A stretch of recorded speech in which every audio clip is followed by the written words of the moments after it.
Hello সবাইকে, আজ আবার আমরা অনেক দিন পর মাকে দর্শন করতে যাচ্ছি। কিন্তু অনেক দিন পর বলতে অনেক দিন পর, পুরো একটা বৎসর হয়ে গেল মাকে দর্শন করে নিয়ে সামনে থেকে গেলাম, মানে নিচে থেকে মন্দিরটা দর্শন করে চলে এসেছি।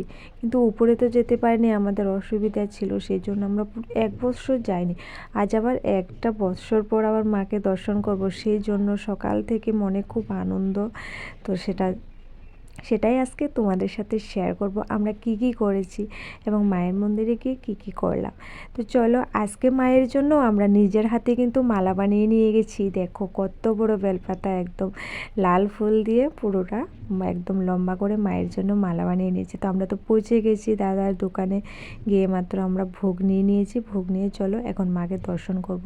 তো আজকে অনেকটা খুশি লাগছে, কারণ হচ্ছে এমনিতে তো আমরা মাসে কবার হলেও যাই, কিন্তু এবার একটা বৎসর পর আমরা মায়ের মন্দিরে উঠছি, মাকে সামনে থেকে দর্শন করব। তো সেই অনুভূতিটা কিন্তু মানে কেমন, আমরা মানে সেটা বলে বোঝাতে পারবো না হয়তো।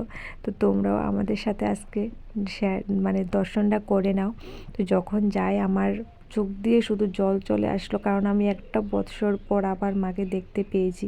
কিছুদিন পর পর যেতাম দেখতে, কিন্তু হয়তো অসুবিধার কারণে যেতে পারিনি।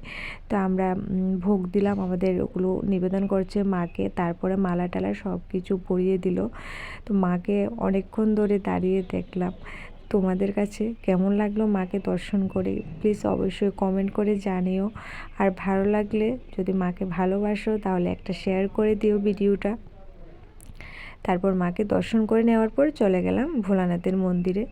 ভোলানাথের সেখান থেকে সবাই প্রণাম করে আশীর্বাদ নিয়েছি। তো যেহেতু অনেক দিন পর মায়ের মন্দির পুরোটা ঘুরে দেখছি, আর এখন তো পুরোটাই মানে কাজ চলছে পুরো মন্দিরে।